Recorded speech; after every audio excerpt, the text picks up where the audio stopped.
સુરતમાં ફાયર વિભાગમાં મોટા ભ્રષ્ટાચારનો થયો છે પર્દાફાશ। ફાયર અધિકારીએ રામ મોકરિયા પાસેથી પૈસા લીધા હોવાનો ખુલાસો થયો છે। એનઓસી માટે ફાયર ઓફિસરને રામ મોકરિયાએ 70,000 આપ્યા હોવાનો દાવો કરાઈ રહ્યો છે।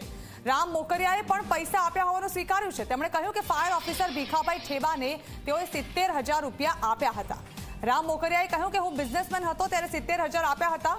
150 ફૂટ રિંગ રોડ પર બાંધકામ માટે એનઓસી લેવા માટે તેઓએ ફાયર ઓફિસરને 70,000 આપ્યા હોવાનું સ્વીકાર્યું છે। સાંસદ બનતા અધિકારી પાસેથી રૂપિયા પરત લઈ લીધા હોવાની પણ તેઓએ વાત કરી છે।